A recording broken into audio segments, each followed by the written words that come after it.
Okey. Baik, Assalamualaikum warahmatullahi wabarakatuh. Alhamdulillah wassalatu wassalamu ala Rasulillah. Rabbi syrah li sadri wa yassir li amri wahlul 'uqdatam min lisani yafqahu qawli, amma ba'd. Salam sejahtera, salam Ramadan kepada semua followers, sahabat-sahabat, rakan-rakan kita daripada berbagai NGO yang ada di sini. Tok Singa dengan NGO dia. Dan kita sekelas dengan rakan-rakan aktivis kita dan pelbagai NGO yang ada di sini. Kita ucapkan terima kasih kepada semua yang hadir memberikan komitmen kepada kita pada hari ini. Kita target laporan polis yang kita akan buat terhadap Shashi Kumar ini, yang mereka pergi ke Jabatan Peguam Negara dan ada timbulkan beberapa isu di situ. Kita target akan masuk report paling-paling korang pun 30 ke 40 report hari ini, insyaAllah. Dan selepas itu kita minta PDRM di IPD Timur Laut ini, Ketua Polis Daerah ataupun Ketua Polis Negeri tengok isu ini, dan kepada HQ Bukit Aman juga perlu lihat isu ini sebagai satu isu yang telah menimbulkan ketegangan antara kaum bangsa dan agama dalam negara kita. Baik tuan-tuan, apa yang saya nak bagi tahu di sini melibatkan segolongan masyarakat minoriti India ini. Mereka telah pergi ke Jabatan Peguam Negara bagi nak mendesak apa? Mereka bercakap itu melibatkan hak mereka. Mereka nak buat desakan, itu adalah hak mereka. Tetapi apabila mereka berada di Pejabat Peguam Negara, mereka mendesak dan mereka mempertikaikan tentang kerajaan. Mereka mempertikaikan tentang PDRM. Mereka mengatakan bahawa PDRM tidak ambil tindakan undang-undang terhadap bangsa Melayu.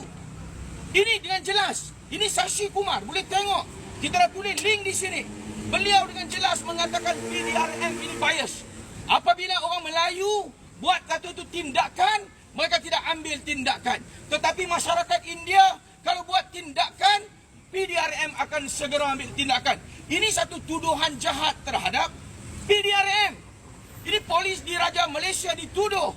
Dan saya nak bagi tahu, mereka ini juga akan menghantar maklumat-maklumat sebegini di luar negara. Dan ini tuduhan yang kita tidak boleh terima. Sebab itu kita datang ke sini, kita membuat laporan polis. Dan mereka juga menuduh kita di sini bahawa institusi raja-raja. Kenapa kita orang Melayu, bangsa Melayu, agama Islam? Sebab apa? Saya nak tanya, adakah kita tidak berhak untuk mempertahankan agama kita? Berhak. Adakah kita tidak berhak untuk mempertahankan bangsa kita? Berhak. Ini adalah negara kita. Kita bangsa Melayu, beragama Islam.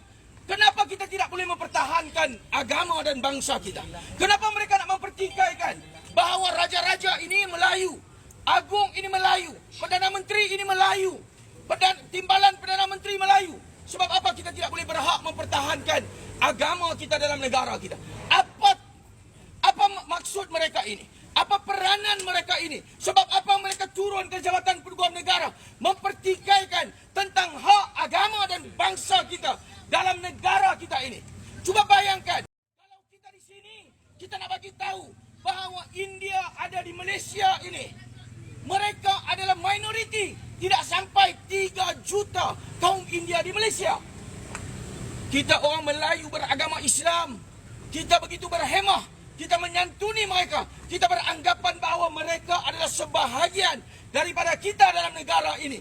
Sebab itu mereka boleh hidup dengan kita dalam keadaan aman dan damai tanpa kita membuat sebarang tindakan kepada mereka. Adakah ini juga mereka tidak berpuas hati? Dan mereka juga turun. Bukan setakat mereka cuma nak mempertikaikan orang Melayu tidak boleh bersuara. Dan dia cabar di situ. Kenapa dia mencabar? Dr. Akmal Saleh melibatkan isu kalimah Allah. Ini tidak ada kena-mengena tuan-tuan. Ini isu melibatkan kalimah Allah ini adalah isu hak kita umat Islam. Betul tidak betul? Betul. Ini hak kita tuan-tuan. Kita perlu mempertahankan kalimah tauhid ini. Ini kalimah yang membezakan antara kita orang Islam dengan orang kafir. Sebab apa kafir nak malu mengaku kafir? Sebenarnya mereka ini kafir. Mereka perlu berbangga sebagai seorang kafir. Sebab mereka memilih untuk menjadi kafir. Kenapa kita tidak boleh sebut? Ini saya bagi tahu, ini kalimah Allah. Beliau nak cabar, nak berdebat untuk berbincang. Apa ini? Ini kita boykot KK Mat ini. Sebab apa kita boykot KK Mat? Sebab KK Mat ini telah menghina kalimah Allah. Betul tak betul?